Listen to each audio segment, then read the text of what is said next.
Mga K-drama fans saan mang sulok ng mundo, check-in tayo. Comment mo muna kung taga saan ka bago magsimula ang kwento.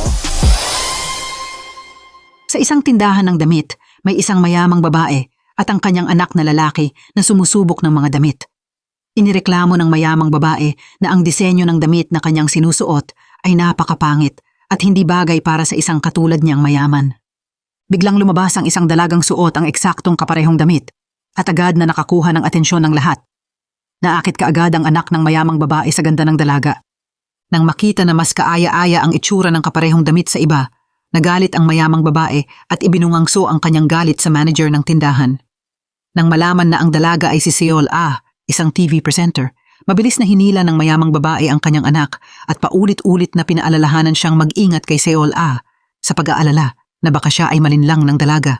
Subalit, hindi ito pinansin ng kanyang anak na si Jinwoo. Lagi siyang determinado na makuha ang anumang kanyang naisin. Hindi niya alam na si Seol Ah ay isang napaka-ambisyosong babae. Siya ay napakadukha na halos wala na siyang makain, ngunit gumastos siya ng 2 milyong won para sa isang membership sa gym. Bakit? Dahil ang gym ay pinupuntahan ng mga tagapagmana ng mayayamang pamilya. Ang pangarap na pangarap ni Seol Ah ay ang maging manugang sa isang pamilyang konglomerato. Sinabihan ng receptionist si Seol Ah na ang kanyang membership sa gym ay expired na at ang bayarin ay tumaas sa 3.3 milyong won. Nabigla si Seol Ah nang marinig ito, ngunit upang mapanatili ang kanyang komposura at ipagpatuloy ang kanyang plano para maakit ang mayayamang lalaki, nagpanggap siyang kalmado at nagsabing babayaran niya kaagad. Gayunpaman, matapos bayaran ang bayarin, si Seol Ah ay nawalan na ng pera. Wala na siyang pamasahe pa uwi, ngunit handa siyang maglakad kung iyon ang magtutulak sa kanya upang maging manugang ng isang mayamang pamilya. Pilit siyang ngumiti para aliwin ang sarili, determinado na baguhin ang kanyang buhay sa lalong madaling panahon.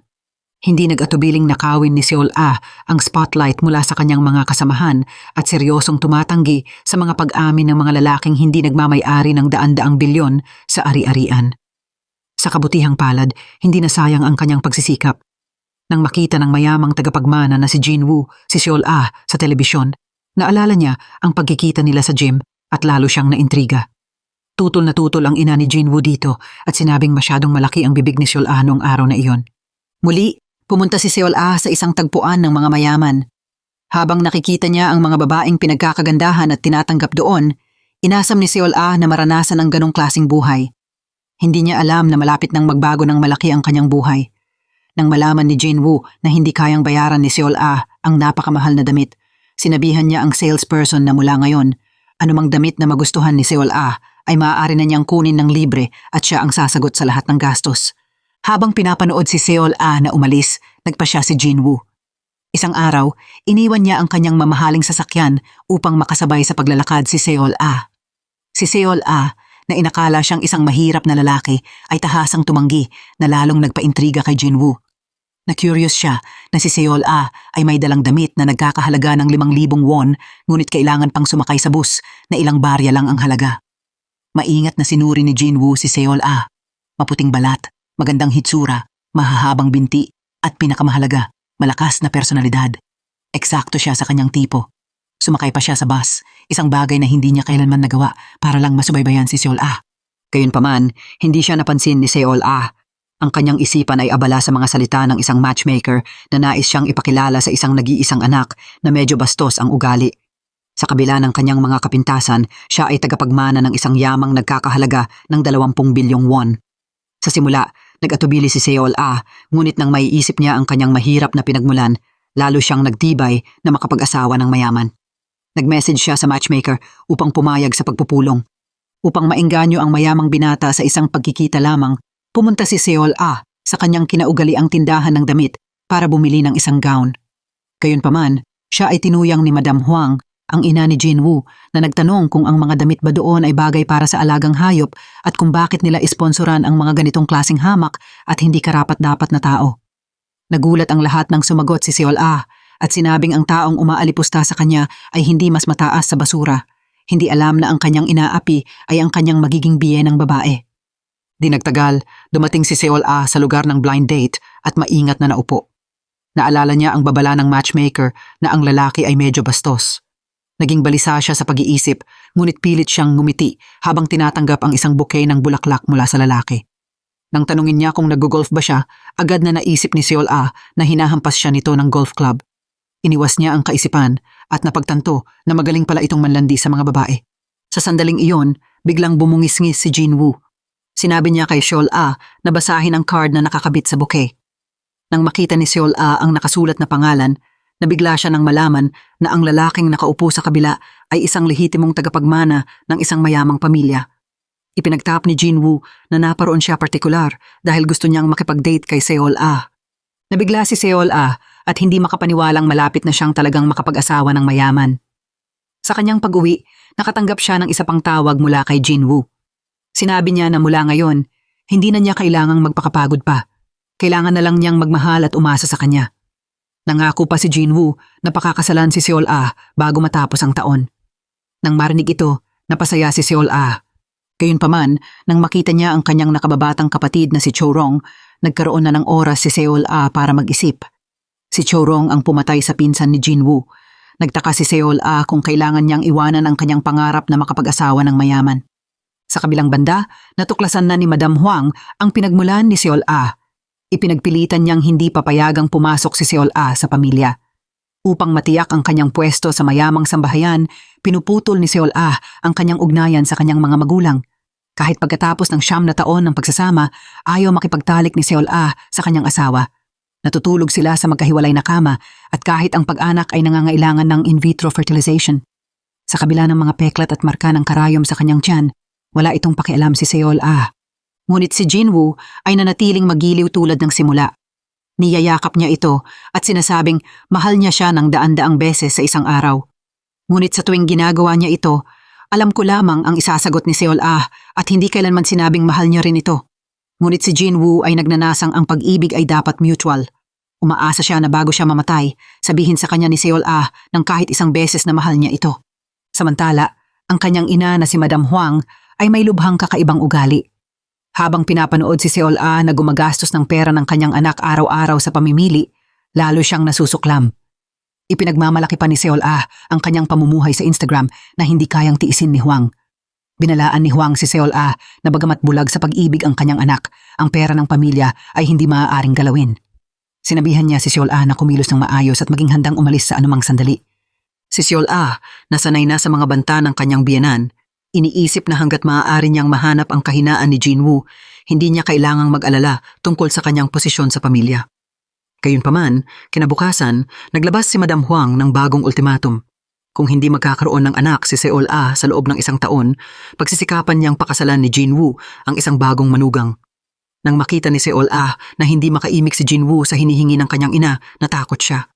Mabilis niyang iniksyonan muli ang kanyang tiyan at ipinangakong magkakaroon ng anak upang matiyak ang kanyang katayuan. Sa kabutihang palad, ang doktor ay nagdala ng magandang balita. Sa pagkakataong ito, ang pagbubuntis ay halos tiyak na magtatagumpay. Labis na nagalak si Seol Ah at umalis sa klinika nang biglang tumawag ang emergency room. Nasugatan si Jinwoo sa isang aksidente sa sasakyan at nangangailangan ng agarang operasyon. Kailangang pirmahan ni Seol Ah ang mga papeles ng pahintulot. Walang pag-aatubili, nagmamadaling pumunta si Seol Ah sa ospital at pumirma. Nang makita si Jinwoo na walang malay, ang mukha ay puno ng dugo, kanyang natanto kung gaano niya ito kamahal. Ang kanyang isipan ay binihag ng mga alaala ng matatamis na salitang araw-araw sinasabi sa kanya ni Jinwoo. Mga salitang kailanman ay hindi niya sinagot ng isang mahal kita. Labis na sinisi ni Seol Ah ang kanyang sarili. Ngunit biglang may isa pang nasugatan na ipinasok sa silid. Di nagtagal, dinala ng driver ang 2 magkaparehong maleta. Nang mapansin na may kakaiba, ginamit ni Seol Ah ang kaarawan ng kanyang asawa para buksan ang isa sa mga maleta. Sa loob, kanyang natagpuan mga damit pambabae na nagpatibay sa kanyang hinala. Sumiklab ang kanyang galit at nagkamali siyang ibinuhos ang kanyang panghihinayang sa kapatid ng kalihim na inakala niyang si Jinwoo. Gayunpaman, nang malaman niyang ang kanyang biyenang si Huang ay papunta na sa ospital, mabilis na itinago ni Seol Ah ang maleta. Pagkatapos, inutusan niya ang kapatid ng kalihim na panatilihing lihim ang pagtataksil ni Jinwoo. Pagkatapos ng lahat, si Huang ay sabik ng palitan siya dahil 9 na taon na siyang hindi nagkakaanak. Dahil sa pag-aalala sa kaligtasan ng kanyang anak, si Huang ay taos-pusong nanalangin at hiniling pa kay Seol Ah na sumama sa kanya. Di inaasahan, nanalangin si Seol Ah na pareho si Jinwoo at ang kanyang kabit ay mamatay at hindi na magising muli. Sa sandaling iyon, dinala ng Draper ang mga telepono ni na Jinwoo at ng kanyang kalihim sa silid. Sa takot na baka mabunyag ang pagtataksil, hinawakan ni Seol Ah ang mga telepono, ngunit pinigilan siya ng kanyang biyanan. Lumaban si Seol Ah upang itago ang kanyang panloob na pagkabahala at ayaw ibunyag ang password ng telepono kay Hwang. Matapos umalis ang kanyang biyenan, desperadong sinubukan ni Seol Ah na buksan ang telepono ni Kalihim Hyun, ngunit ang pagkabigong hulaan ng tamang password ay nagtulak sa kanya sa bingit ng kabaliwan. Maingat siyang naghintay hanggang sa makapasok siya sa ICU para makita si Jinwoo. Hindi pinansin ni Seol Ah si Jinwoo na wala pa rin sa malay. Sa halip, dumiretso siya sa tabi ni Hyun upang gamitin ang fingerprint nito para ma-unlock ang telepono ng Kalihim. Isang larawan pagkatapos ng isa ay nagpainit ng kanyang ulo. Bagamat hindi niya minahal si Jinwoo sa 9 na taon nilang pagsasama, hindi matiis ni Seol Ah na may kumuha nito sa kanya. Sa isang saglit ng galit, binurado niya ang bawat larawan ng isa-isa. Dumating ang doktor na may malungkot na balita na nagsasabing maaaring hindi na magkamalay si Jinwoo at ang tanging opsyon na natitira ay ang life-sustaining therapy. Nahulog si Hwang sa pagkabigla, ngunit manhid pa rin si Seol Ah. Gayunpaman, nanghingan siya ng isang nurse na bumili ng mga lampin para kay Jinwoo, nabigla si Seol Ah. Masidhin niyang inisip na mas gugustuhin niyang maging byuda kaysa mag-alaga ng isang asawang nagsuplika sa kanya. Ang hindi alam ni Seol Ah ay tinutulan ni Jinwoo ang kagustuhan ng kanyang ina upang pakasalan siya. Kahit noong sinadya niyang gumawa ng mga iskandalo upang matiyak ang kanyang pag-aasawa sa mayamang pamilya, hindi ito pinansin ni Jinwoo na ang gusto lang ay makasama siya. Isang araw, habang nagdadala ng pagkain sa ospital, bumili rin si Seol Ah ng pagkain para sa kanyang sarili. Ang tila walang halagang kilos na ito ay nakuha ang atensyon ni Hwang. Sinabihan siya nito at tinanong kung nangahas pa siyang kumain ng pagkain. Bago pa nakasagot si Seol Ah, ang mainit na lugaw ay pumulupot sa kanyang buong katawan. Nakatayo si Seol Ah na parang nakatayo, tahimik na tiniis ang matinding sakit. Nang makita ang kawalan niya ng reaksyon, lalong nangutya si Hwang at inutusan si Seol Ah na kuhanan ng larawan ang VIP hospital room at i-post ito online. Hindi ba't iyan ang iyong karaniwang ginagawa? Ipagmayabang ang lahat ng mayroon ka, pangutya ni Hwang. Pagkatapos nito, inutusan siya nitong bumalik sa silid tulugan at alagaan si Jinwoo. Tiningnan ni Seol Ah ang walang malay na si Jinwoo, pagkatapos ay lumingon sa nakahigang si Hyun sa kabilang tabi at lalong nagalit. Bagamat hindi niya kailanman minahal si Jinwoo sa 9 na taon nilang pagsasama, ang ideya na may iba itong mahal ay hindi niya matiis. Gayunpaman, patuloy na pinahirapan ni Hwang ang buhay ni Seol Ah. Tinuyo niya si Seol Ah na nagpapahiwatig na nag-aalala ito sa isang nakakasira sa telepono ni Jinwoo. Hindi pinapansin ang kanyang biyanan. Lumingon si Seol Ah para umalis, ngunit pinigilan siya ni Hwang at kinumpiska ang lahat ng kanyang mga credit card. Napagtanto na ang kanyang posisyon sa pamilya ay ngayon ay delikado at malamang na itatapon siya ni Hwang. Sa isang saglit ng galit, hinila ni Seol Ah ang kanyang mga hikaw na brilyante at itinapon ang mga ito. Ngunit mabilis siyang nagbagong isip. Dahil hindi na siya kayang suportahan ni Jinwoo, kailangan niyang makakuha ng isang bagay na mahalaga. Nagmamadaling pumasok si Seol Ah sa aparador at kinuha ang mas maraming mamahaling bagay na kaya niyang itago sa ilalim ng kama. Bigla, naalala niya ang mga hikaw na brilyante na kanyang itinapon. Alam na ito ay nagkakahalaga ng isang kapalaran. Nagpanik. Nagmamadali siyang kunin ang mga ito. Sa puntong ito, wala nang pakialam si Seol Ah sa kalagayan ni Jinwoo. Ang kanyang tanging focus ay ang makaipon ng mas maraming yaman hanggat maaari. Upang maiwasan ni Hwang na kumpirmahin ang relasyon ni na Jinwoo at Hyun, pumasok si Seol Ah sa silid ni Hwang at pinatay ang telepono ni Jinwoo. Pagkatapos niyang matapos, lumitaw si Hwang sa kanyang likuran at hinila siya sa buhok. Hinarang ni Hwang si Seol Ah at gustong malaman kung bakit hindi niya inaalagaan si Jinwoo. Nagsinungaling si Seol Ah na nagsasabing ang mga hinala ng kanyang biyenan ay nagpaparamdam sa kanya ng hindi pagkakatulog.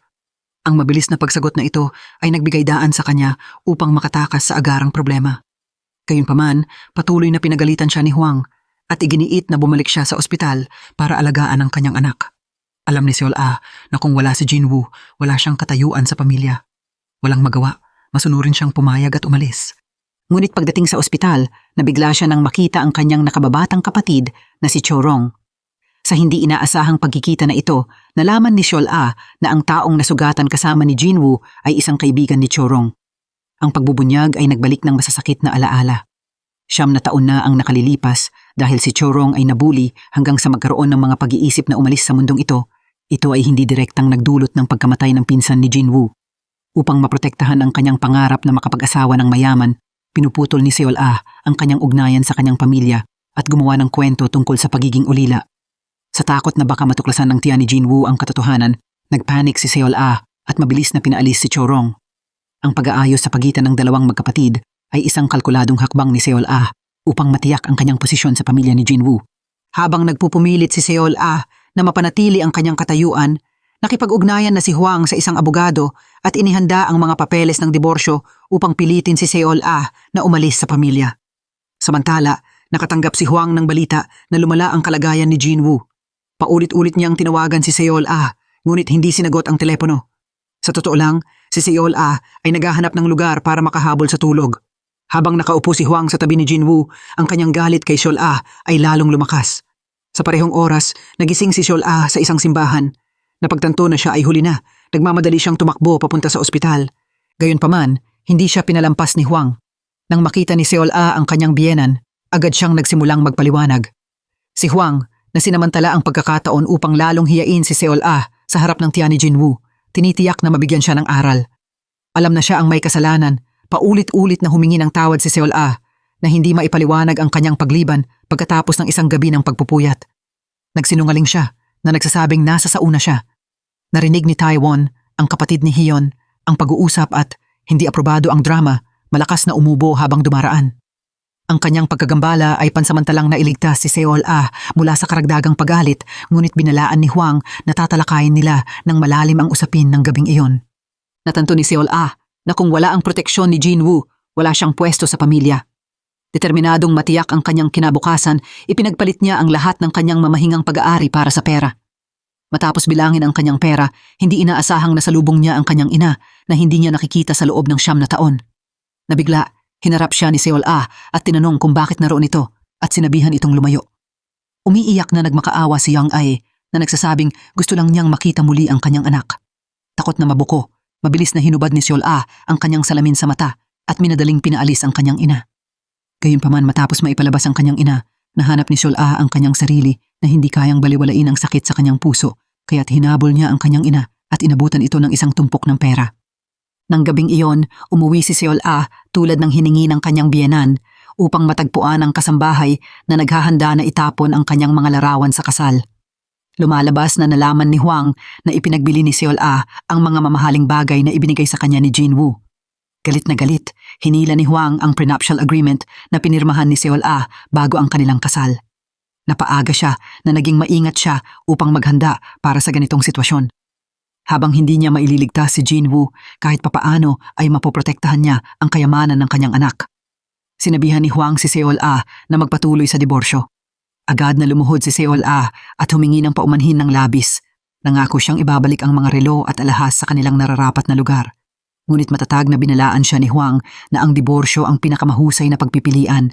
Dahil sa paghihirap ng husto para makapag-asawa ng mayaman, hindi kayang umalis ni Seol Ah ng madali. Galit na galit, pumasok siya sa silid ni Jinwoo sa ospital at inutusan itong magising. Umiiyak ng mariin si Seol Ah na nadarama ang pagkabagabag at ayaw tanggapin ang kanyang kapalaran. Samantala, natagpuan ni Hwang ang pinakamabilis na paraan para mapupuksa siya. Matapos kumpirmahin na ang taong nakuha ng larawan kasama si Jinwoo ay ang kanyang kalihim, ipinagpalagay ni Hwang na ang kanyang anak ay nakamove on at nagpa siyang tulungan itong ayusin si Seol Ah. Gayunpaman, hindi nagbago ang ekspresyon ni Seol Ah nang makita ang larawan. Sa halip, kalmado niyang sinabi na hindi siya makikipaghiwalay kay Jinwoo. Kahit na siya ay pinagtaksilan ng kanyang asawa, ipinaglinaaw ni Seol Ah na hindi siya isang taong kumikilos ng walang pag-iisip. Matapos mag-imbestiga, natuklasan ni Seol Ah na si Jinwoo ang responsable sa aksidente sa sasakyan at nalaman din niya na si Hwang ang nagpakana sa kaibigan ni Chorong para sa insidente. Ginamit ni Seol Ah ang ebidensyang ito upang takutin si Hwang na nagbabala na kung siya ay palalayasin ang balita tungkol kay Jinwoo na nagdulot ng aksidente sa sasakyan habang kasama ang kanyang kalihim ay magiging headline. Nadama ang tagumpay, naniniwala si Seol Ah na ang kanyang posisyon sa pamilya ay pansamantalang ligtas. Gayunpaman, nang pumunta siya sa opisina ni Jinwoo para kumuha ng mga larawan, nasaksihan ni Seol Ah ang isang malambing na sandali sa pagitan ni Jinwoo at Hyun. Dahil sa galit, sinigawan niya si Hyun. Matapos kumalma, napansin niya ang walang laman na opisina at hindi sigurado kung ang kanyang emosyon ay pinalakas ng galit o selos. Di nagtagal, tumawag si Huang at hinimok siyang mag-upload ng mga larawan. Hawak ang kanyang larawan sa kasal, kumuha si Seol Ah ng selfie kasama nito, ngunit biglang ang pakiramdam ng pagkawala ay bumalot sa kanya. Tiningnan niya ang mukha ni Jinwoo sa larawan at nagsimulang pumunta ang mga luha ng hindi makontrol. Ito ang lalaki na gumastos ng napakaraming pera para lang mapangiti siya. Ang lalaki na nagkumpisal ng kanyang pag-ibig sa kanya sa anumang sandali sa nakaraang 9 na taon. Ngunit bakit niya siya pinagtaksilan ng ganito? Bakit niya siya iniwan sa ganitong sakit?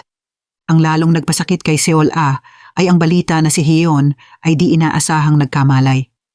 Ang unang bagay na tinanong niya pagkatapos magising ay kung nasaan si Jinwoo. Nagkunwaring nag-aalala sa pagkapagod ni Seol Ah sa pagstay sa ospital, iminungkahi ni Hyun na umuwi ito para magpahinga. Sinabi pa niya kay Seol Ah na hindi na kailangang magmadali sa ospital sa umaga. Ngunit nang bumalik muli si Seol Ah sa silid tulugan, natagpuan niyang nakaupo si Hyun sa tabi ng kama ni Jinwoo at humihikbing umiiyak. Lumalabas na habang iminungkahi ni Huang na umuwi at magpahinga si Seol Ah, ang kanyang tunay na intensyon ay ipagpaliban si Hyun para alagaan si Jinwoo. Hindi mapigilan ang kanyang galit, gusto ni Seol Ah na sampalin si Hyeon. Gayunpaman, hinamon siya nito at tinanong kung nangahas ba siyang gawin ito. Idinagdag niya ng may kayabangan na si Huang ang nag-utos sa kanyang manatili at kung may problema si Seol Ah, kausapin niya ang kanyang biyenan. Galit na galit, tinawag ni Seol Ah si Taiwan at hiniling na agad niyang kunin si Hyun. Ngunit bago siya makarating, bumalik si Huang. Kalmado ngunit malamig, inangkin niya na siya at si Hyun ay nag-uusap tungkol sa mga bagay sa negosyo at si Seol Ah ang dapat na umalis. Nakalunok ng galit at kahihiyan, umalis si Seol Ah sa silid. Habang naglalakad siya sa lobby sa unang palapag, nakasalubong niya si Cho Rong. Iyon ay nang malaman ni Seol Ah ang nakakagulat na katotohanan. 9 na taon na ang nakalilipas, ang taong nambuli kay Cho Rong at ang halos magtulak sa kanya na iwanan ang mundong ito ay walang iba kundi si Hyun. Ngayon, si Hyun ay hindi lamang pinoprotektahan ni Huang, kundi nagawa ring ipakana ang kaibigan ni Cho Rong bilang responsable sa aksidente. Dahil sa pag-aalala kay Seol Ah, ipinakita ni Cho Rong sa kanya ang ebidensya at sinabing hahanap siya ng pagkakasundo. Nahuli sa isang moral at emosyonal na problema, nag-atubili si Seol Ah ngunit sa huli ay nagpasya na dalhin si Cho Rong sa silid ni Jinwoo sa ospital. Pagdating doon, natagpuan nila na si Hyeon ay lumipat na sa silid mismo. Ipinakita ni Cho Rong ang ebidensya sa isang pagtatangkang humingi ng pagkakasundo ngunit matalinong inilipat ni Huang ang pasanin kay Seol Ah. Nagtanong siya ng isang tuso na tanong, kung ang salaysay ng isang vice-chairman na nagmamaneho ng sports car at nanakit ng isang aplikante ng serbisyo sibil o isang aplikante ng serbisyo sibil na nagmamaneho dahil sa pagkapagod na nagdulot ng matinding pinsala sa vice-chairman ang mas makatwiran. Aling kwento ang magdudulot ng mas kaunting pinsala sa korporasyon? Iniwan ang desisyon kay Seol Ah pagkatapos ay ibinaling ni Huang ang kanyang atensyon sa paninisi kay Cho Rong. Inakusahan niya ito na nagdulot ng pagkamatay ng kanyang pamangkin 9 na taon na ang nakalilipas at ngayon ay sinusubukan na sirain ang buhay ng kanyang kapatid. Sa ilang matatalim na salita lamang, nagawa ni Huang na manipulahin si Cho Rong na burahin ang ebidensya. Umupo si Seol Ah sa tabi ng kama ni Jinwoo, nagbabantay sa kanya habang nakahiga ito ng walang malay. Ang kanyang mga saloobin ay nagbalik sa mga salita ni Hyeon na ginawa ni Jinwoo ang lahat ng kanyang makakaya para sa kanya. Gayunpaman, sa 9 na taon na silang kasal, hindi niya ito tunay na naramdaman o gumawa ng anumang makabuluhan para sa kanya. Sa unang pagkakataon, nagpa siyang magsakripisyo si Seol Ah para kay Jinwoo na umaasang makipag-usap tungkol sa kanilang pagsasama kapag nagising ito. Gayunpaman, nanatiling mapag-alinlangan si Huang na naniniwala na ang pag-aatubili ni Seol Ah na umalis ay puro motivated ng pagnanais na magmana ng kayamanan ni Jinwoo. Ngunit nang lumitaw ang mga reporter sa labas ng silid sa ospital, agad na nagbago ang anyo ni Huang. Di inaasahan, tila alam ng mga reporter ang lahat. Ang kanilang mga nakatutok na tanong ay nagpagalit sa kanya. Ngunit sa kabutihang palad ay nakapag-ambag si Seol Ah sa tamang panahon upang mapigilan ang sitwasyon. Matapos umalis si Seol Ah, pinuntahan ni Huang si Hyun. Inalok niya si Hyun ng pagkakataon na manatili sa tabi ng kama ni Jinwoo, naghihintay hanggang sa umalis si Seol Ah sa kanyang sariling kagustuhan. Sa puntong iyon, maaaring natural na kunin ni Hyun ang lugar ni Seol Ah bilang manugang. Sabik na pumayag si Hyun. Sa labas ng silid ng ospital, ang ina ni Seol Ah na si Yang A ay nasaksihan ang pangyayari at hindi na napigilan ang kanyang galit. Pumasok siya sa silid at sinampal si Hyun sa mukha.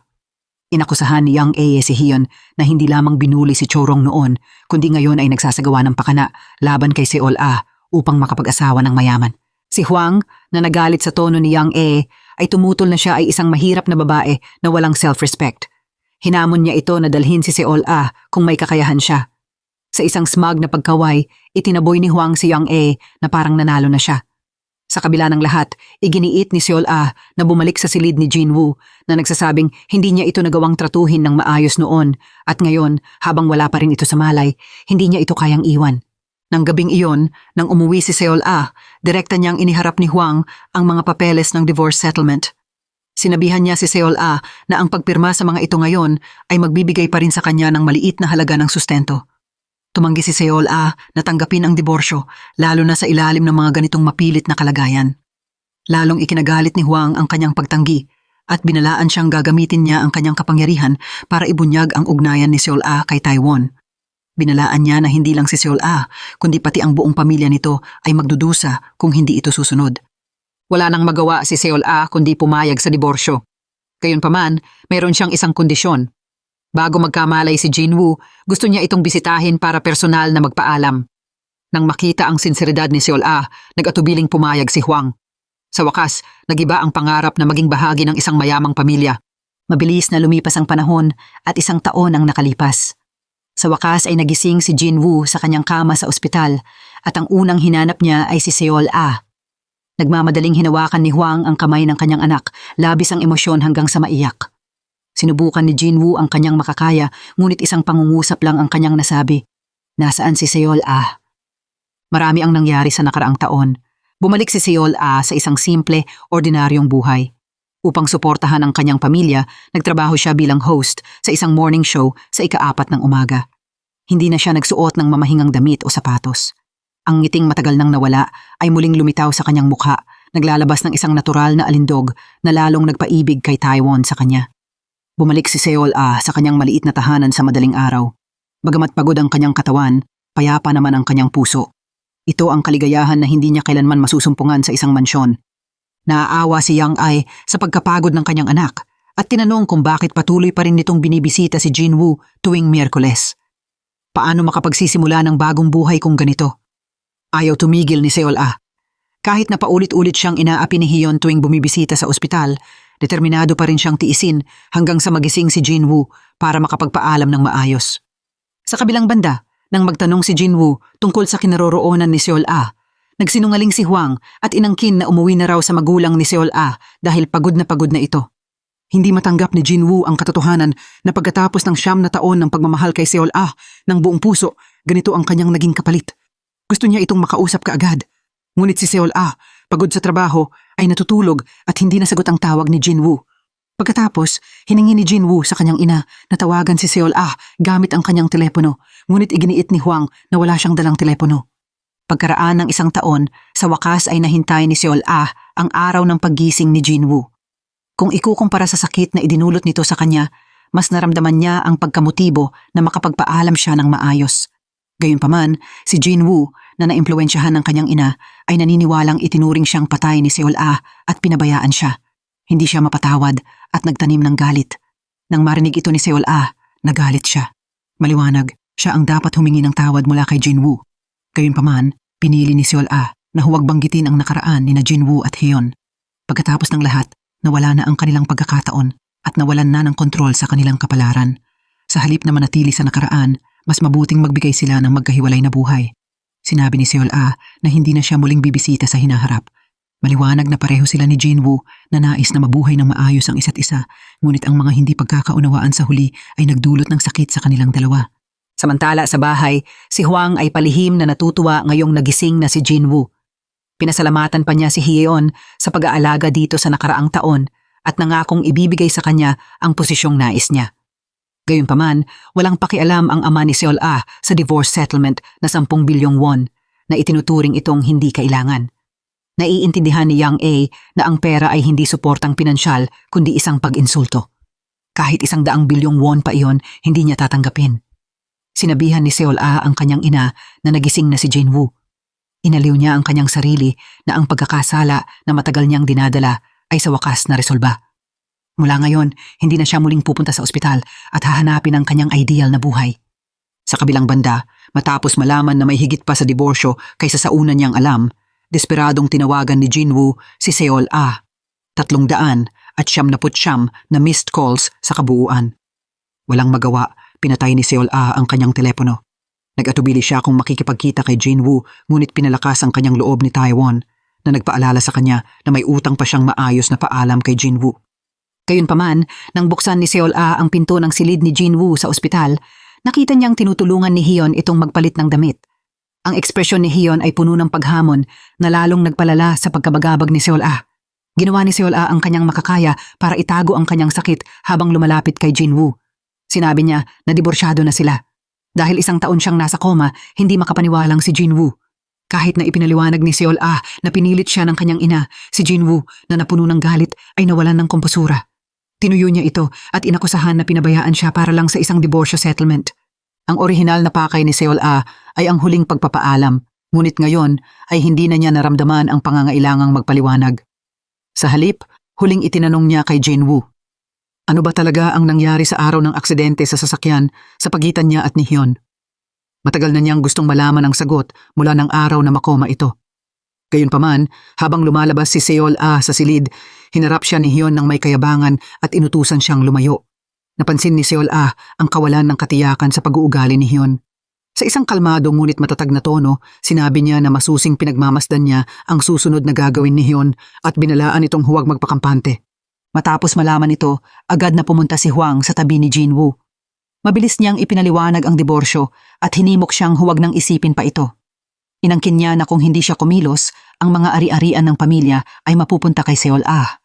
Gayunpaman, tumutol si Jinwoo na si Seol Ah ang babaeng minahal niya. Hindi niya matanggap ang isang buhay na wala ito. Determinadong makipbati, inatasan ni Jinwoo ang kanyang assistant na imbestigahan ang trabaho at address ng bahay ni Seol Ah. Nagpuyat si Jinwoo hanggang 4 ng umaga para makinig sa programa ni Seol Ah. Pagdating ng umaga, nagpadala siya ng isang serye ng mamahaling regalo sa kanyang bahay, mga bagay na dati niyang mahal. Pagkatapos ay umupo siya sa kanyang silid ng balisa habang naghihintay ng mensahe mula rito. Sa wakas, tumawag si Seol Ah, ngunit hindi para magpasalamat. Tumawag siya para magalit. Nang makita ang mga regalong buong-buo ang pagbalik, hindi mawari ni Jinwoo kung ano ang kanyang nagawa. Mula simula hanggang katapusan, hindi siya tunay na minahal ni Seol Ah, ngunit nais pa rin niyang makipagsimula muli dito. Sa sandaling iyon, dumating si Yang E. Hinarap niya si Jinwoo at inakusahan na pinakasalan lang niya ang kanyang anak para itapon ng malupit. Ipinagpaalala niya na umalis si Seol Ah sa kanilang tahanan nang hindi tumatanggap ng anumang sustento. Ang masakit para kay Seol Ah ay nasaksihan ang kanyang asawa at ang kalihim nito na magkasamang nasa ospital. Ang pagdalaw araw-araw at makita silang nakahiga sa kanilang kama sa ospital ay nagpahirap sa kanyang buhay. Nakiusap si Yang Ae kay Jinwoo na itigil ang pakikipag-ugnayan kay Seol Ah. Dahil sa pagkakasala matapos malaman ang katotohanan, sinubukan ni Jinwoo na tumayo para humingi ng tawad ngunit nabuwal sa sahig dahil sa mahinang mga binti. Nagmamadaling tinulungan siya ni Yang Ae ngunit hindi inintindi ni Hwang ang sitwasyon.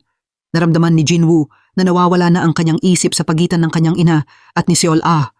Ngunit upang mabawi si Seol Ah, kailangan niyang gumawa ng isang matinding desisyon. Itinulak niya ang kamay ng kanyang ina at hiniling na humingi ito ng tawad kay Yang E. Nang gumaling na si Jinwoo at nakalabas na sa ospital, naghanda siyang muling ligawan si Seol Ah.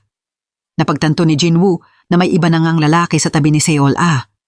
Nagkukwentuhan at tumatawa ang dalala na parabang sobrang close at ang tanawing ito ay sumakit sa puso ni Jinwoo. Gayunpaman, hindi niya napigilan na sundan sila. Sa 9 na taon nila na magkasama, hindi niya kailanman nakita si Seol Ah na tumawa ng ganito kasaya. Hindi na napigilan, pinatid ni Jinwoo ang kanilang usapan. Iginigiit niyang malaman kung sino ang lalaki. Mahinahon na ipinakilala ni Taiwan ang kanyang sarili bilang kaibigan ni Seol Ah. Nahiya, umalis si Seol Ah nang mag-isa. Mabilis na hinabol siya ni Jinwoo at tinanong kung saan napunta ang Seol Ah na dating kilala niya.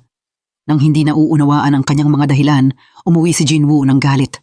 Ngunit ang imahe ni na Seol Ah at Taiwan na magkasamang tumatawa ay nanatili sa kanyang isipan na nagpapadama sa kanya ng pagkalito kung paano muling mababawi ang loob nito.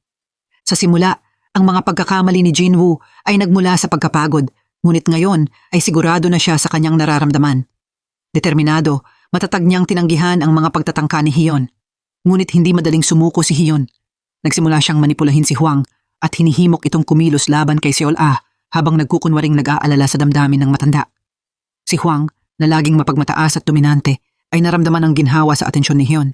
Tiningnan niya ng may kasiyahan ang kanyang napiling manugang.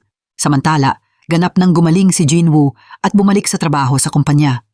Nagkataon, nakasalubong niya si Taiwan sa lobby sa unang palapag. Nilapitan ni Jinwoo si Taiwan nang may nang-uuyam na tono at itinatanong kung paano ang taong nag-aangking kaibigan ni Seol-ah ay nagkataon ding nagtatrabaho sa parehong gusali. Sa kanyang pagkamangha, inihayag ni Taiwan na siya ay kapatid ni Hyun. Ang pagbubunyag na ito ay nagpatigil kay Jinwoo. Dahil sa matinding pagka-curious, hinarap ni Jinwoo si Hyun para malaman ang higit pa. Ngunit ang lalong nagpagalit sa kanya ay ang pagtuklas na matagal nang alam ni Taiwan ang kanyang relasyon kay Hyun. Ang pagkatanto na ito ay lalong nagpamulat kay Jinwoo sa komplikasyon ng kanyang ugnayan kay Hyun na nagdagdag sa kanyang hindi pagkapanatag. Nalaman niya na nakilala ni Taiwan si Seol-ah noong mga panahong bumibisita pa ito sa ospital. Dahil sa selos, si Jinwoo, isang mayamang tagapagmana na kumikilos dahil sa pag-ibig, ay dumiretso sa restaurant ni Taiwan at hayagang idineklara na si Seol-ah ay kanyang asawa. Hindi matanggap ni Jinwoo ang katotohanan ng kanilang diborsyo at hindi rin niya matiis na may ibang lalaking malapit kay Seol-ah. Sa kanyang pagkabigo, nagmaneho siya papunta sa lugar ng trabaho ni Seol-ah upang matuklasang matagal nang naghihintay doon si Taiwan. Bagamat labis ang pagkakasala ni Jinwoo kay Seol-ah, desperado pa rin siyang iligtas ang kanilang pagsasama. Si Seol-ah, nagalit pa rin sa nangyari sa pagitan ni Jinwoo at Hyun, ay hindi maiwasang mapansin kung gaano kanipis ang suot ni Jinwoo. Nag-aalala, tinanong niya kung bakit hindi ito magsuot ng sapat. Iyon ay nang mapagtanto ni Jinwoo na sa kanyang pagmamadali ay nakalimutan niya ang kanyang coat. Sinamantala ang pagkakataon, gumawa siya ng isang plano at nagkunwaring nilalagnat. Sa pagpapanggap na may sakit, hindi lang nakuha ni Jinwoo ang panyo ni Seol-ah kundi nagpakatanga pa para makumbinsi itong umupo sa kanyang sasakyan para magpainit. Matapos ang tagumpay, sinadya ni Jinwoo na tingnan si Taiwan nang may paghamon. Iyon ay nang mapansin ni Seol-ah na nakaupo si Taiwan sa sasakyan sa tapat nila. Habang pinapanood itong umalis ng mag-isa, naramdaman ni Seol-ah ang isang kirot ng kalungkutan. Lumalim ang kanyang emosyon nang makita ang panyong suot ni Jinwoo. Saka lang niya naintindihan kung bakit nagalit si Taiwan. Ang panyong iyon ay ang regalo nito sa kanya noon. Nagmaneho si Jinwoo kay Seol-ah papunta sa beach at sa daan, paulit-ulit niyang sinasabi na huwag makipagkaibigan sa ibang lalaki, lalo na kay Taiwan. Hindi kumbinsido, tumutol si Seol-ah na isang taon niyang pinagmasdan si Hyun. Si Taiwan ang humingi ng tawad sa kanya para kay Hyun, tiniis ang galit na para kay Jinwoo at nanatili sa kanyang tabi nang walang ibang gumawa. Ang isang taong bastos tulad ni Seol-ah ay nagbago sa kanyang pagkatao ngayon dahil kay Taiwan. Napagtanto ni Jinwoo na hindi lang kaibigan ang tingin ni Seol-ah kay Taiwan. Ito ay isang bagay na pinangarap ni Jinwoo ngunit hindi niya nakamit. Nararamdaman niya ang natatanging ugnayan sa pagitan ng dalawa. Samantala, ginugol ni Taiwan ang buong gabi sa paghihintay ng balita ngunit wala siyang natanggap. Sa wakas, kinuha niya ang telepono para tawagan si Seol-ah ngunit si Jinwoo ang sumagot. Dahil sa maling pagkaunawa, mapait na natawa si Taiwan sa sariling kahangalan. Kinabukasan ng umaga, natagpuan ni Hyun ang kanyang kapatid na nakahiga sa sopa sa sala at tinanong kung may problema ba ito. Ngunit sa halip, tinanong ni Taiwan ang kanyang kapatid kung anong klaseng tao si Jinwoo. Napansin ni Hyun ang isang hindi kapani-paniwalang pagkakatulad sa pagitan ng dalawang lalaki. Pareho silang nagdusa sa sakit ng hindi sinukong pag-ibig. Bagamat hindi na nagsalita pa ang magkapatid, hindi nasabing naintindihan nila ang paghihirap ng isa't isa. Samantala, naghahatid si Jinwoo kay Seol-ah pauwi. Sa isang intersection, napansin niya si Yang Ee sa malapit at mabilis na takpan ang kanyang mukha. Nang hindi sinasadyang mahulog ni Seol-ah ang kanyang telepono, tinawag siya pabalik ni Jinwoo para kunin ito. Gayunpaman, habang bumabalik siya para kunin ito, lumingon si Yang Ee.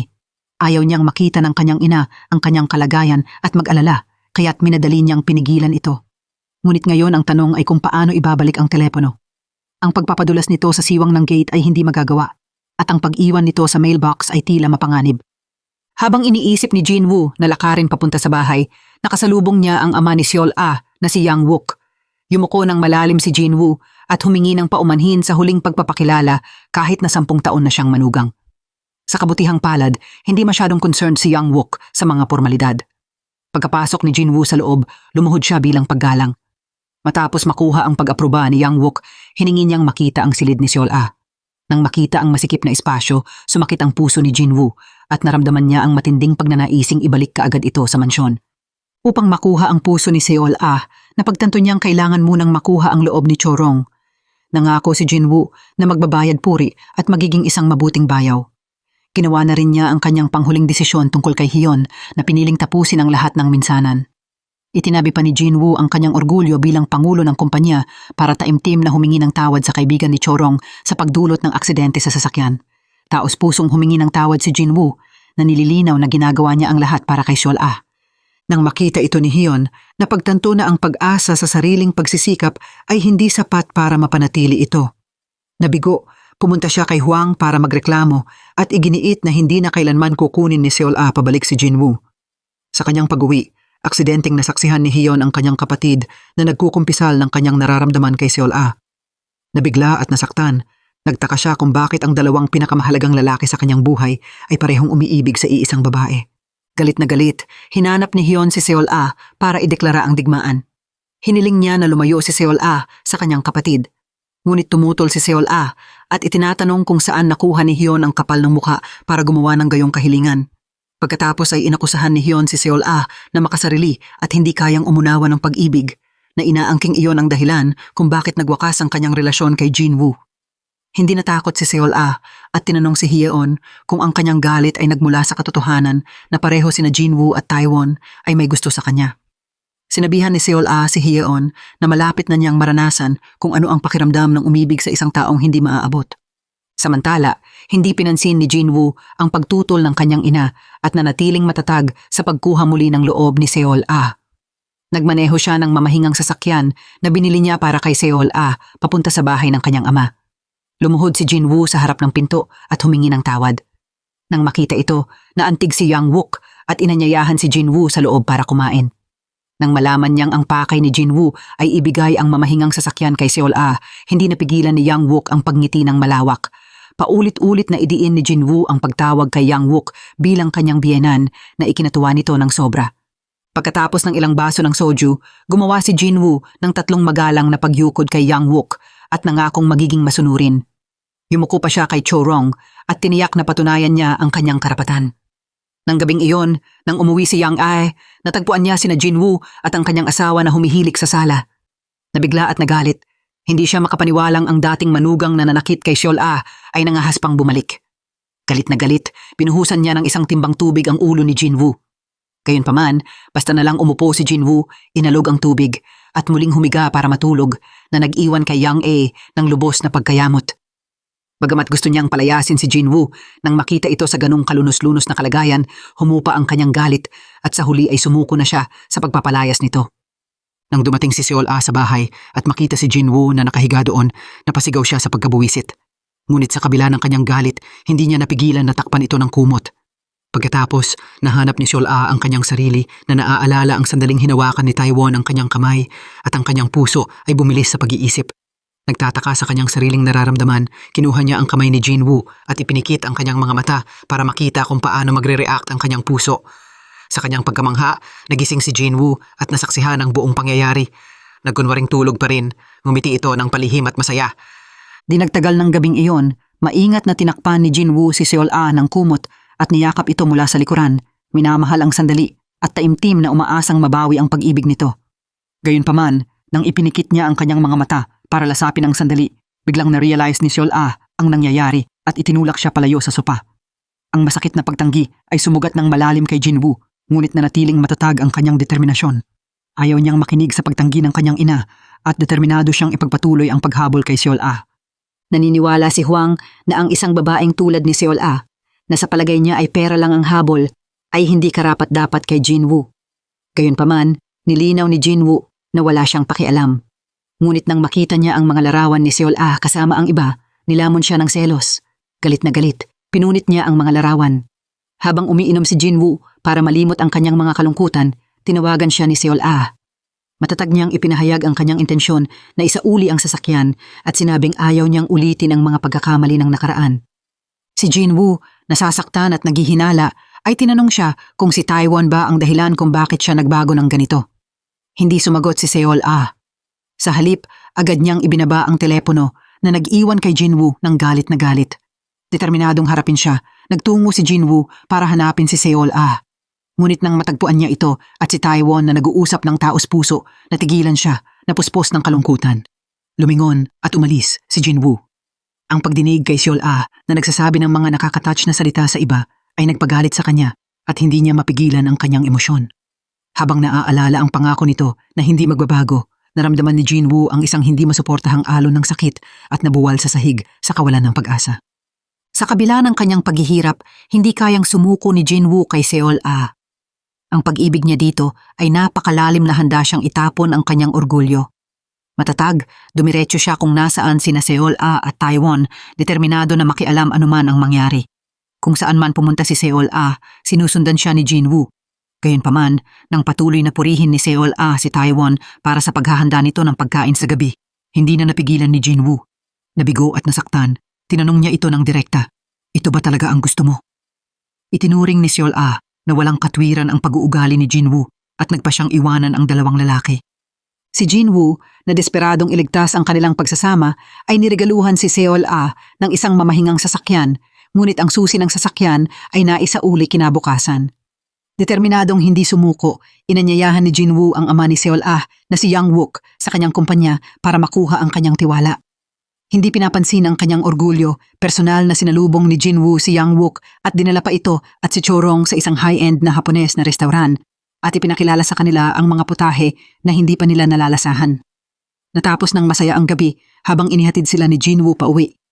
Gayunpaman, sandali lang ang kanyang kasiyahan nang makita niya sina Seol Ah at Taiwan sa isang masayang date. Sinira ng tanawin ang espiritu ni Jinwoo. Kinabukasan, hindi man lang makakain si Jinwoo.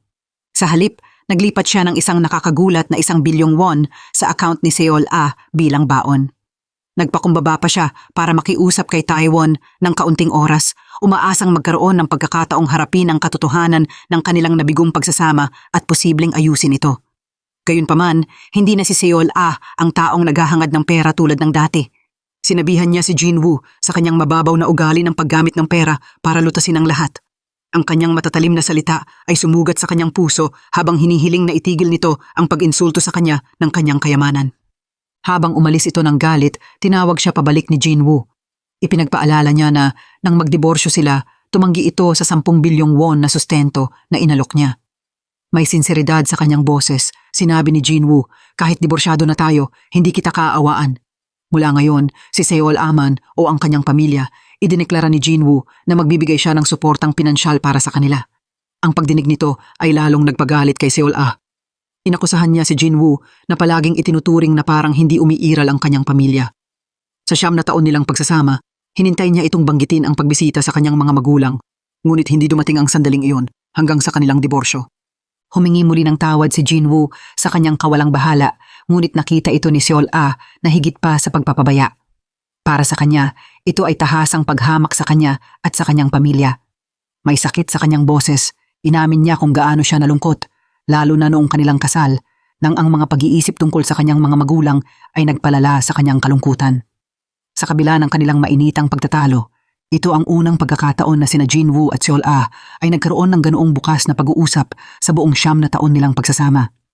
Inihayag niya na sa simula ng kanilang kasal, hiniling ni Hwang na putulin niya ang lahat ng ugnayan sa kanyang pamilya bilang kondisyon para pakasalan si Jinwoo.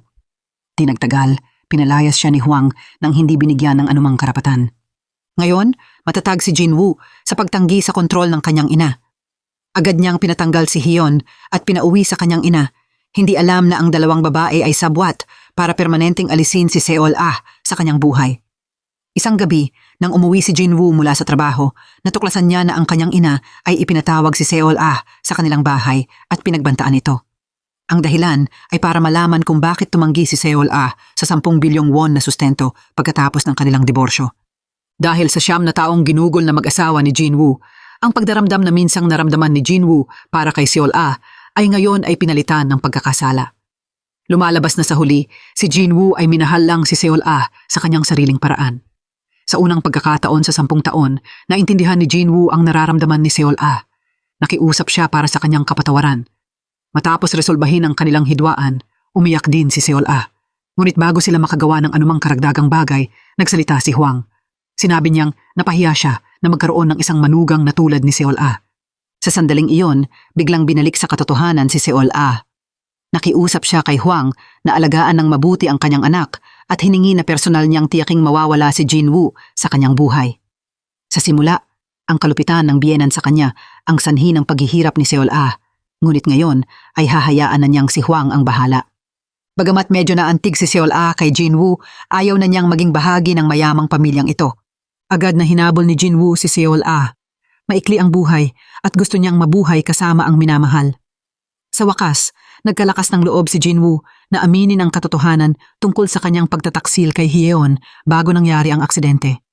Inamin niya na sa loob ng 9 na taon, palaging malamig sa kanya si Seol Ah.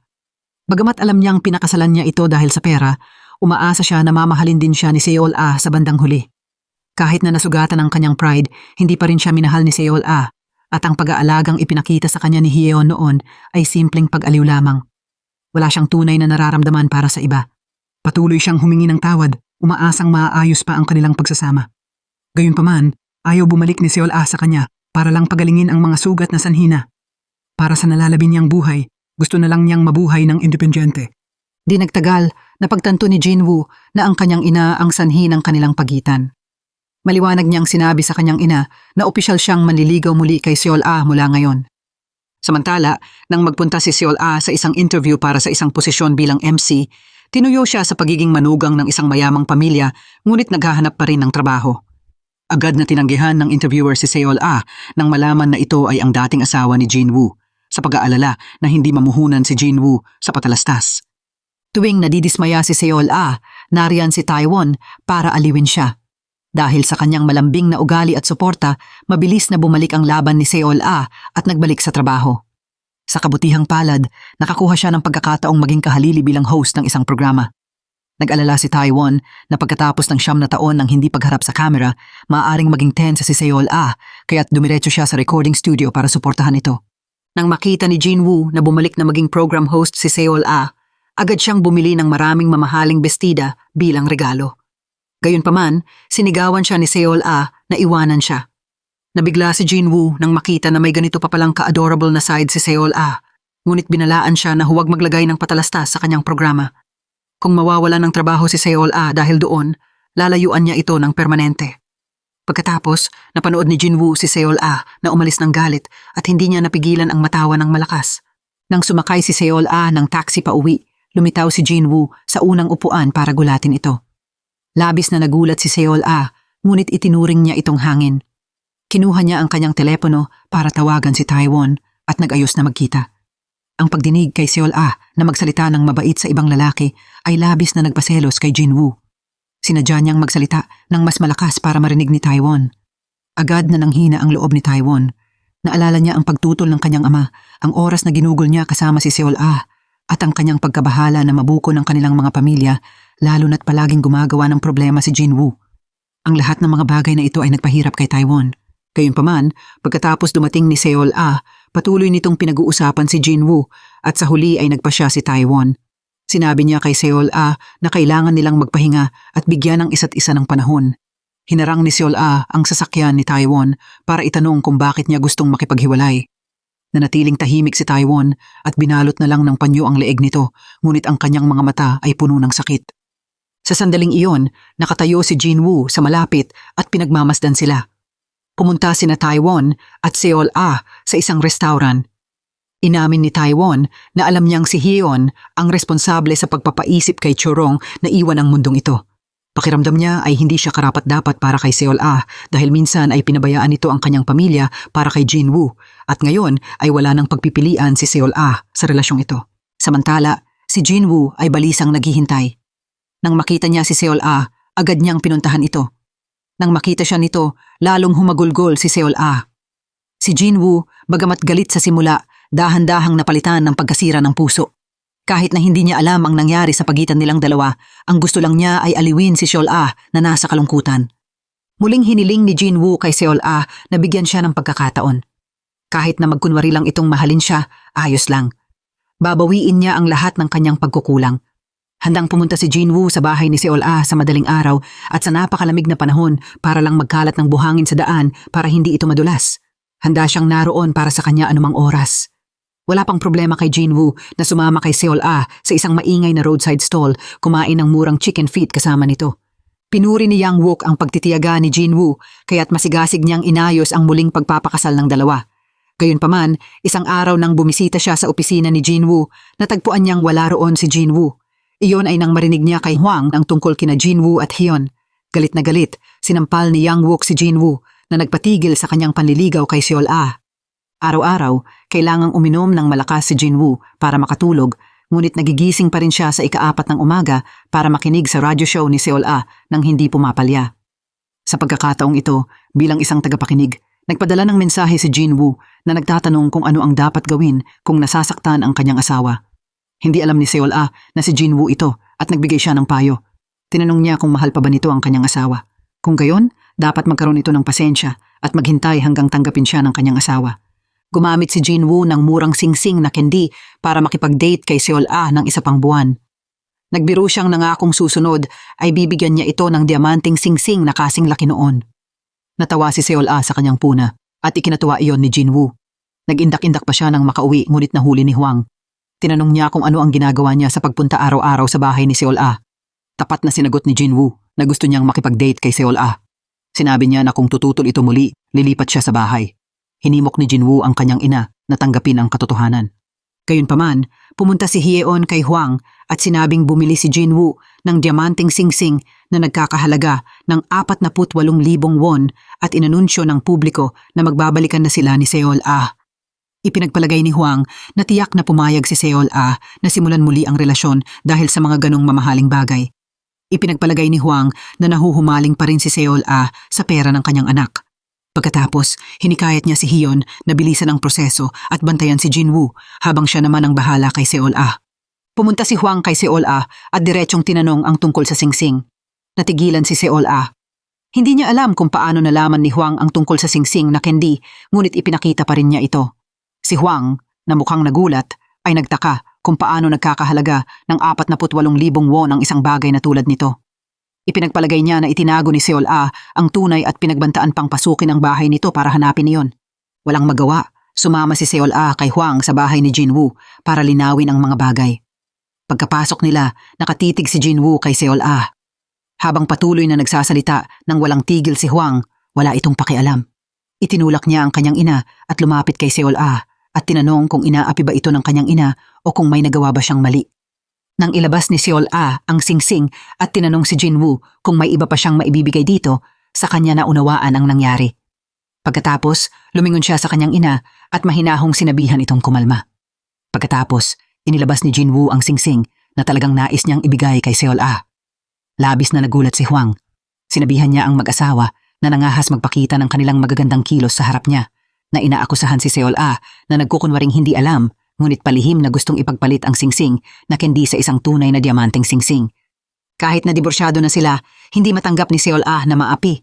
Kaya para magalit si Hwang, sinadya niyang inanyayahan si Jinwoo sa isang romantikong hapunan sa isang restaurant. Nagulat si Jinwoo ngunit masayang pumayag at hindi pinansin ang pagtutol ng kanyang ina. Mabilis siyang umakyat sa itaas para magpalit ng damit at iniwan ang dalawang babaeng nag-aaway. Pumunta silang dalawa sa restaurant kung saan sila unang nag-date 10 taon na ang nakalilipas. Hindi napigilan ni Jinwoo na muling magkumpisal ng kanyang nararamdaman, na nagsasabing mas naantig pa siya kay Seol Ah ngayon kaysa noong 10 taon na ang nakalilipas. Marahil ay dahil nawala niya ito kaya medyo kinabahan pa rin siya. Pagkatapos, iminungkahi niyang makipagkita sa kanyang ama at sinabi na kahit na mapalo siya muli, handa siyang bilhin ang TV station para kay Seol Ah para makapag-focus ito sa pagiging presenter. Si Seol Ah, na nais umasa sa sariling kakayahan, ay pumayag na makipag-date dito sa buwang ito, ngunit iginiit na hindi dapat manghimasok ang alinman sa kanilang mga magulang. Nang gabing iyon, sinundan ni Jinwoo si Seol Ah pabalik sa kanyang bahay para humingi ng tawad sa kanyang mga magulang. Kahit na sinubukan siyang palayin ni Yang Wook gamit ang isang pamalo, umakyat pa rin si Jinwoo sa bahay sa hating gabi.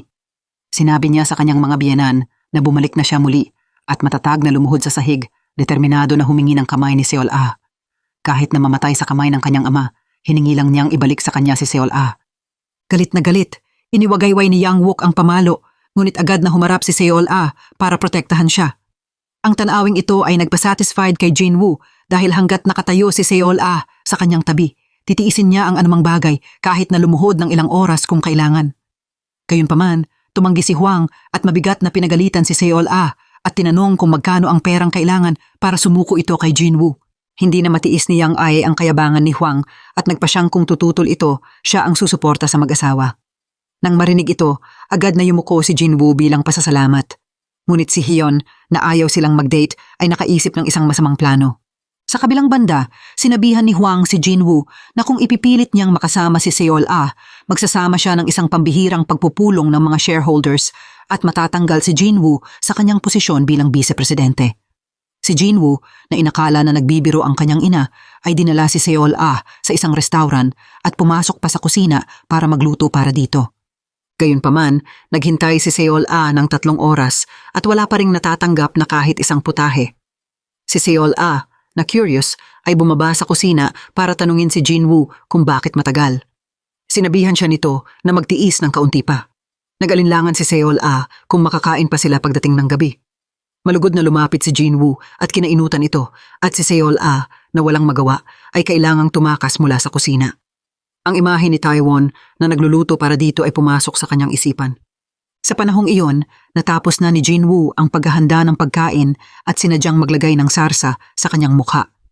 Si Seol Ah, na nakikita ang kanyang pagsisikap, pinunasan ito para sa kanya. Gayunpaman, ang pagkain ay malayo sa maipagmamalaki. Ang seafood ay puno ng buhangin na halos masuka si Seol Ah, ngunit ayaw niyang itapon ang mamahaling sangkap. Hindi sinasadya, nabanggit niya na malalaman ni Taiwan kung paano iligtas ang putahe na labis na nasaktan si Jinwoo. Bagamat upset, iminungkahi pa rin niyang dalhin si Seol Ah sa isang nangungunang hotel, ngunit sinabihan siya nito sa pag-aaksaya ng pagkain at pag-aasal ng walang ingat. Si Seol Ah ay laging bumibili lang ng pinakamahusay, pinakamahal na mga bagay kapag namimili at kumakain ng pinakamainam na pagkain. Habang iniisip ang mga pagbabago kay Seol Ah dahil kay Taiwan, umalis si Jinwoo ng galit. Gayunpaman, kinabukasan, ibinigay sa kanya ni Huang ang isang termination letter. Samantala, si Hyeon na nakatira sa bahay ni Jinwoo ay hindi lang natulog sa kanyang kama kundi gumamit pa ng tukador ni Seol Ah. Akala niya na sa paggawa nito, maaari niyang dahan-dahang makuha si Jinwoo. Di inaasahan, natuklasan ni Jinwoo na lumipat na si Hyeon. Agad niyang inimpake ang kanyang mga gamit at umalis. Nang makita ni Huang na nabigo ang kanyang plano, nagmamadali siyang pinigilan siya at pinagbantaan pang tanggalin siya sa kanyang posisyon bilang vice-presidente. Ngunit si Jinwoo ay ganap na hindi nababahala. Di nagtagal, nagpakita siya sa bahay ni Seol Ah at nakiusap na papayagan siyang manatili ng isang araw. Bagamat ito ang unang pagkakataon sa kanyang buhay na natulog si Jinwoo sa isang sopa, masaya siya na makabahagi lang ng bubong kay Seol Ah. Pinuri niya ang pagkain na niluto ng kanyang biyenan at masayang kumain ng malalaking subo sa kabila ng allergy niya sa pako. Ngunit sa kabila ng pinakamahusay na pagsisikap ni Jinwoo para mapasaya ang kanyang mga magulang, nagpa siyang paalisin siya ni Seol Ah. Gayunpaman, nang ibalik niya ang kanyang luggage sa bahay, natagpuan niyang nandoon si Hyeon. Mayabang na inutusan ni Hyeon ang kasambahay na ilabas ang bisita na para bang siya ang may-ari ng bahay. Galit na galit, pumasok si Seol Ah sa silid tulugan at nakita si Hyeon na gumagamit ng kanyang mga gamit. Agad siyang pumunta sa dressing room para harapin ito. Ngunit may paghamon na sinabi ni Hyeon na gusto siya ni Huang at gusto siyang maging manugang. Pagkatapos ng lahat, 2 taon na siyang kasama ni Jinwoo. Si Seol Ah, na kumukulo sa galit, ay tumugon na kung gusto matulog ni Hyeon sa kanyang kama, maaari. Ngunit hindi niya kailanman ibibigay si Jinwoo sa isang taong mapagsamantala tulad nito. Galit na kinuha ni Seol Ah ang mga damit ni Jinwoo at itinapon ang mga ito sa aparador. Pagkatapos, kinuha niya ang kanyang maleta at bumalik sa kanyang lugar. Sa kabila ng pressure ni Huang, nanatiling matatag sa kanyang desisyon si Seol Ah at sinabihan ito na aalis lang siya kung palalayasin si Hyeon sa bahay. Ngunit tumanggi si Huang. Ilalabas na sana ni Seol Ah kung paano responsable si Hyeon sa pagkamatay ng apo ni Huang at halos makapinsala sa kanyang sariling kapatid nang makialam si Hyeon. Inakusahan ni Hyeon si Seol Ah na pakasalan si Jinwoo para sa pera, habang si Seol Ah ay laging nag-aalala sa karera ni Jinwoo. Matatag siyang umalis kasama ang kanyang maleta. Sa kanyang pagkamangha, hinila siya ni Huang sa buhok at sa pagtatalo, aksidenteng itinulak pababa ni Seol Ah si Huang. Iyon ay nang bumalik si Jinwoo, ngunit ang kanyang unang pag-aalala ay kung nasaktan ba si Seol Ah. Si Huang, na galit na hindi nag-aalaga sa kanya ang kanyang anak, ay mas nainis sa kanyang kawalang bahala kaysa sa kanyang pagkahulog. Si Jinwoo, na naguluhan sa mga aksyon ng kanyang ina, ay galit na tinanong kung bakit niya inaatake si Seol-ah. Sa kabutihang palad, nakuha ni Seol-ah na kumbinsihin si Jinwoo na kunin ang maleta at bumalik sa kanyang bahay. Pagdating doon, nagpunta si Jinwoo sa labas ng kanyang paraan para tulungan ang ina ni Seol-ah sa pagpipitas ng bawang. Ang bawang ay napakatapang na nagpaiyak sa kanya nang hindi makontrol. Nagsuot pa siya ng tsinelas habang lumalabas para magtapon ng basura, na ipinakita sa lahat na natutunan niyang maghiwa-hiwalay ng basura ng maayos. Pumunta si Jinwoo sa isang murang salon para magpagupit at magpaligo ng buhok, umaasang mapasaya si Yang Wook. Binalak niyang manatili sa bahay ni Seol-ah at maghintay na tanggapin siya nito. Ngunit hindi inaasahang nalaman niya na si Hyeon ang halos nagtulak kay Chorong na iwanan ang mundong ito. Pumunta si Jinwoo kay Taiwan para sa isang tapat na pag-uusap at pagkatapos malutas ang lahat ng mga hidwaan, nagpa siyang sumuko sa paghabol kay Seol-ah. Bago umalis, bumili siya ng soju at masayang uminom kasama ni Yang Wook sa huling pagkakataon. Lumuhod din siya sa harap ni Yang humihingi ng tawad sa pagpapakirot kay Seol-ah at Chorong. Nangako siya na tahimik na aalis siya kinabukasan. Sa katahimikan naupo si Jinwoo mula hating gabi hanggang madaling araw. Maaga sa umaga, ipinahayag niya ang kanyang nararamdaman kay Seol-ah na nagsasabing ang makita araw-araw ang mukha nito ang pinakamasayang bagay para sa kanya, ngunit hindi niya kayang panoorin itong umalis.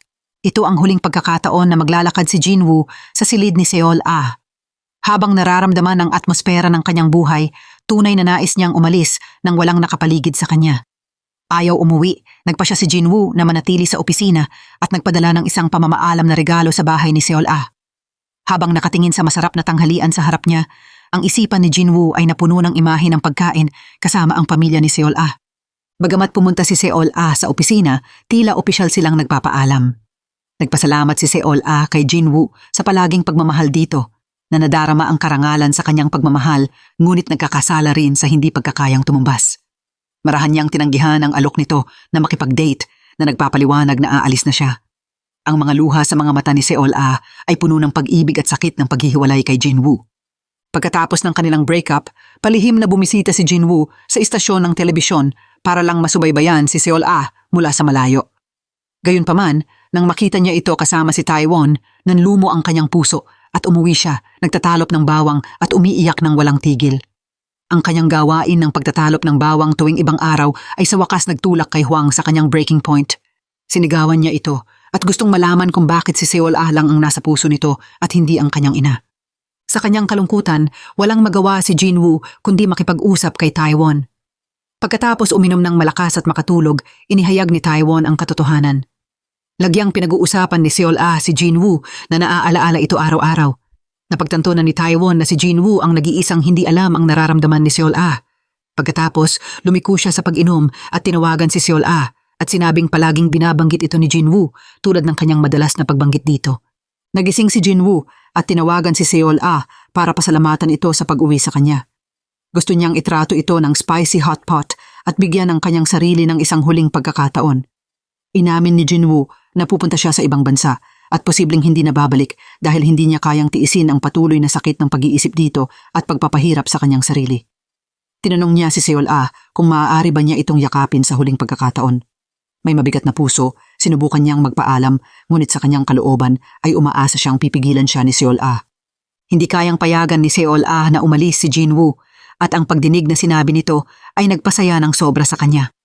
Para makuha ang pag-aproba ng kanyang ina, nagkunwari si Jinwoo na nais niyang maging isang monghe at iminungkahi pa kay Hwang na sumama sa kanya sa buhay monastiko. Habang naghihintay na pag-isipan ito ng kanyang ina, nagtrabaho si Jinwoo sa bagong restaurant ni Yang Wook na hindi pinapansin ang kanyang imahe. Dahan-dahan, nakuha niya ang pangunawa ng kanyang biyenan.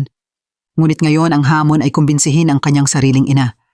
Magkasama, mahigpit na naghawak ng kamay sina Jinwoo at Seol-ah habang papasok sa bahay. Si Hwang ay nabigla na hiniling kay Seol-ah na bitawan. Ngunit mahinahong tumugon si Seol-ah na sa pagkakataong ito ay hindi niya ito bibitawan. Gumawa siya ng pagsisikap para aliwin si Hwang kahit na marahan niyang inutusan si Jinwoo na magluto. Inamin ni Seol-ah na bumalik siya sa pagkakataong ito dahil tunay niyang mahal si Jinwoo. Nangako rin siyang magiging masunurin kay Hwang. Naantig si Hwang sa mga salita ni Seol-ah at sa wakas ay nagpa siyang payagan ang dalawa na magkasama. Sa huli, sina Jinwoo at Seol-ah ay nagawang mamuhay ng isang masayang buhay.